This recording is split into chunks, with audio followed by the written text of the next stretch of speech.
এই মুহূর্তে অসমবাসী রাজ্যের কারণে রাতিপুর কেবাটাও বিগ ব্রেকিং নিউজ আজি হয়েছে 14 মে রাজ্যের কোটি কোটি জনসাধারণ ভাবে লই আইছো কেইটামান গুরুত্বপূর্ণ খবর।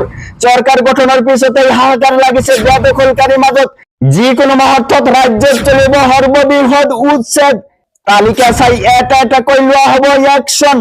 ডালিটো পলাবান্দি হাজির হোক বেদখলকারী। রেশন কার্ডত আপনার কোন সদস্যের নাম যদি উঠা নাই তেনেহলে আপনার বাবে ভাল খবর, কেন নতুন কৈ সদস্যের নাম অন্তর্ভুক্ত করিব পারিব রেশন কার্ডত কিদৰে কৰিব আবেদন সবিশেষ জনাই আছো আজিৰ ভিডিঅত। লগতে কেইটামান ৰাজনৈতিক আৰু অৰাজনৈতিক খবৰ যোগত কৰা হৈছে আজিৰ দিনটোত। গতিকে এনেবোৰ খবৰ নিতে পাই থাকিবলৈ চেনেলটো সাবস্ক্রাইব কৰি ভিডিঅটোত এটা লাইক কৰিবলৈ নাপাহৰিব।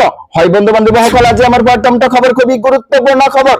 লগতে অসমবাসী ৰাইজৰ কাৰণে এটা ডাঙৰ খবৰ। সরকার গঠনের পিছতেই হাহাকার লাগিছে বেদখলকারীর মাজত যিকোনো মুহূর্তত রাজ্যত চলিব সর্ববৃহৎ উচ্ছেদ ডালিটো পলাবান্দি হাজির হোক বেদখলকারী। এটা এটা কৈ চিনাক্ত হওয়া বাংলাদেশিক বিতরণ করা হব।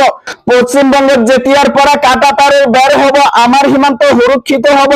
1.5 কোটি 2 কোটি মানুহক একেলগে আঁতৰাই পঠিয়াটো সহজ নহয়, কিন্তু কাটাতারের বের হলে নতুন অনুপ্রবেশকারী অহাটো বন্ধ হব। ইয়ার পিছত ভিতৰত থকা মানুহ বিতরণ করা হব। কেবল ইমানেই নহয়, উচ্ছেদক লৈ কঠোর হব নতুন সরকার। ইতিমধ্যে হাজু করা হয়েছে বেদখলকারীর তালিকা।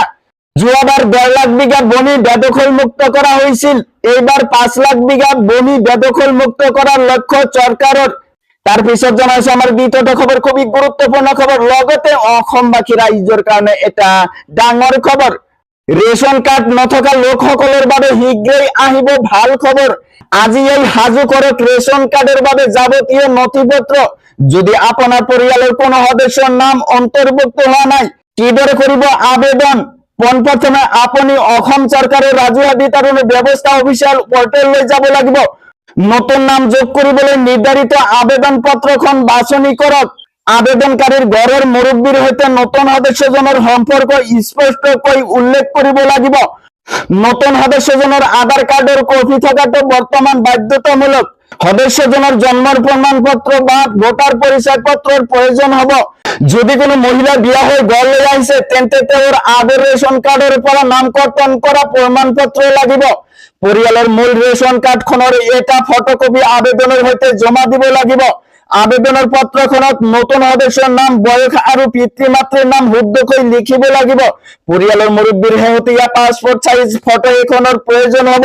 সকলো নথিপত্ৰ শুদ্ধকৈ সংলগ্ন কৰি আপুনি ওচৰৰ যোগান বিভাগৰ কাৰ্যালয়ত জমা দিব পাৰে। অনলাইন যোগে আপুনি ওচৰৰ CSCত গৈ কৰিব পাৰে আবেদন।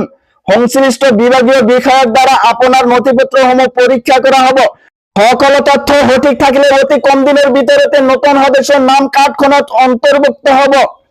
নাম অন্তর্ভুক্ত হওয়ার পাছত আপনি অনলাইন যোগে নতুন ডিজিটাল রেশন কার্ডখন ডাউনলোড কৰি লব পাৰিব।